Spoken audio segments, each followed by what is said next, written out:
All right, so we are all ready to register for the COTS walk. Thank you for joining us at this year's walk. We're very excited. You're going to start out by going to our website, cotsonline.org, and at the very top here you will see an option to register for our online event, so go ahead and click that. All right, and then this is our event fundraising page for our 31st annual COTS walk and our first ever virtual COTS walk. As you can see, there are a few different options here. You can create a team, become a team captain. If you decide on this option, you will be linked as the captain of your team. You can also join a team that already exists. You can make a donation directly to the event, or if you have a walker you would like to support, you can find that walker and make a gift to their fundraiser. And of course, you can register as an individual, which is what we're going to be doing today. All right, so the first thing that you're going to do is select a walker type. This year, all of our roles are virtual. So our virtual walker, if you select this option, this is for walkers who are 13 and older, and if you want to earn a t-shirt for this walk, you need to raise at least $150. If you are a youth walker, you can select Virtual Walker Youth. These are youth that are 12 and under, and you must raise at least $75 if you are that age to earn a t-shirt. We also have our challenge walker roles. These are folks who take the challenge to raise at least $1,000 for COTS, and we have a generous grant in place that will match those donations up to $15,000, which is really exciting. So if you set the goal to raise $1,000 and you raise that much, your support for COTS will be doubled due to this challenge match. So I'm going to select challenge walker in this case, and you will see right here it will automatically update your personal fundraising goal to $1,000. You can also edit this right here. For this particular walker type, you have to have a minimum of $1,000 as your goal, but let's say I feel ambitious, I'm going to try to raise $1,500. I could update it right there. All right, then you will see an option to kick off your fundraising with a personal gift to your page. This is also a great way to earn your first fundraising badge. So these are digital badges that you raise or you earn as you raise different amounts. But the only way to get your self-donate badge is if you make a gift of support to your own page. And that can be any amount that you want. You can choose one of these here, or you can pick your own amount.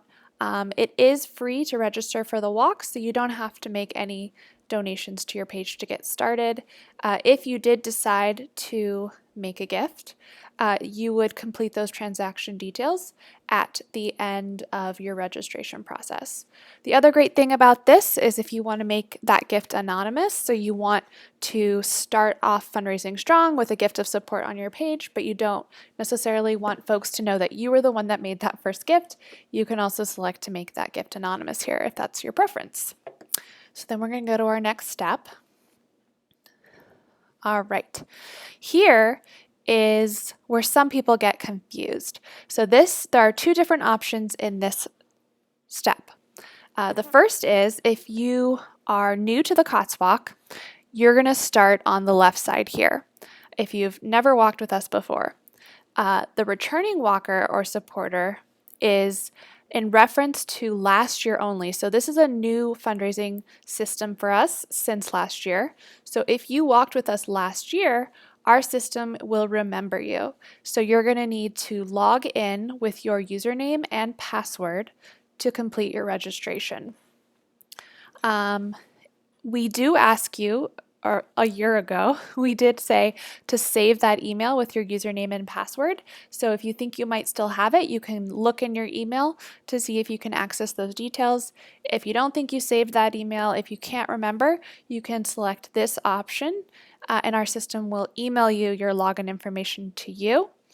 If you still are having trouble, you can't remember what your username is, or our system isn't recognizing your email, at that point, we would ask you to please reach out to our Community Outreach and Volunteer Specialist, Reagan Murphy. Right now, email is the best way to get in touch with us because we are working remotely, but she can help you get all set with your registration if you're still having trouble at this point. We'll just need your name and your email, and we can get into our system and sort out your registration for you. You can also call our front desk line if you want to talk to someone to help support you as you're registering, and that number is right here. All right. In this case, we're going to go through this process as if we've not walked before, and we're going to start right here. All right. So when you are registering, the three things that you must include in this form are your name and your email. We need to have a unique email for every person registered.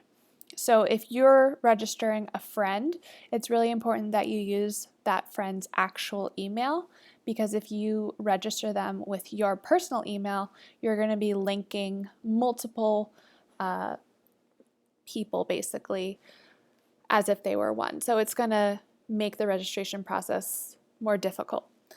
The other thing to keep note of is if you are registering a child might not have an email. So in that case, you still will need to have an email to complete this process, but we're going to ask you to create a mock email.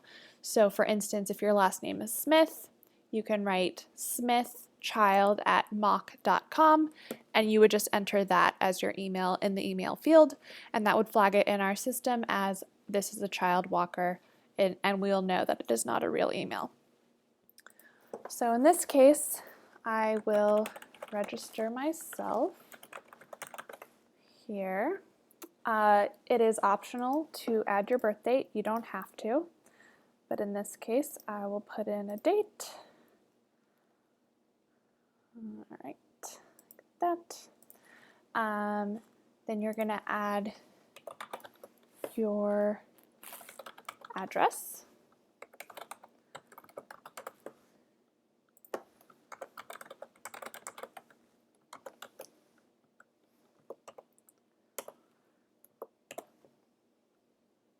And the great thing about having a virtual walk is that you don't actually have to be located in the state of Vermont to participate. You can be anywhere in the world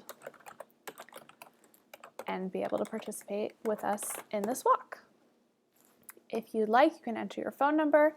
This is an optional field. I'm going to leave this box checked. I would like to be emailed when a gift is made on my behalf.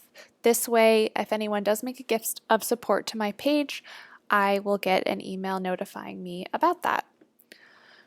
I'm also okay to receive email updates from COTS, so I'm going to leave that one checked.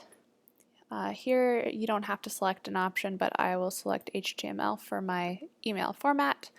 The Keep to Me Logged In option, this is something you can select if you want the system to remember you. That way, it makes it a little easier when you're coming back to the website. If you want to get into the back end while you're doing your fundraising asks to friends and family, it will make it a little easier. Only select that option if you're on a computer that you trust. All right, then you're going to select your username. I'm just going to use my email because it's easier for me to remember. And then you will select a password.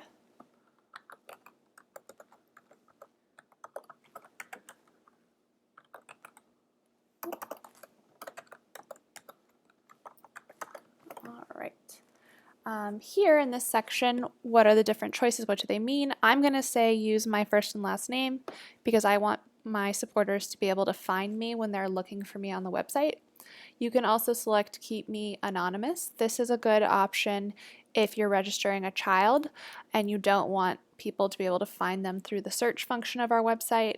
You'll still be able to directly share their fundraising page with your friends and family, but people will not be able to find them through search on the front end of our website.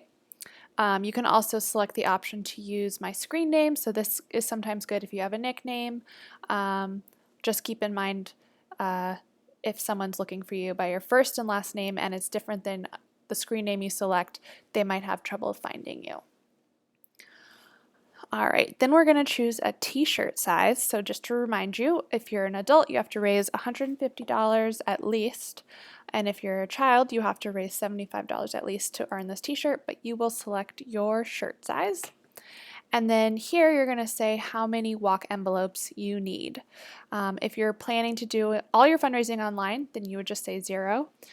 We recommend right now that you try and do all online if you can, just because we are all staying at home.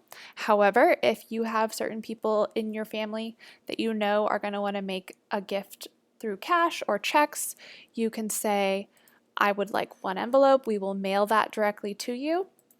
That's the only option right now. And we would organize a time with you after the walk event to have that dropped off if you're any offline gifts that you collect. But in this case, I'm going to select 0 because I'm going to do all my fundraising online. All right, then we're going to agree to this waiver.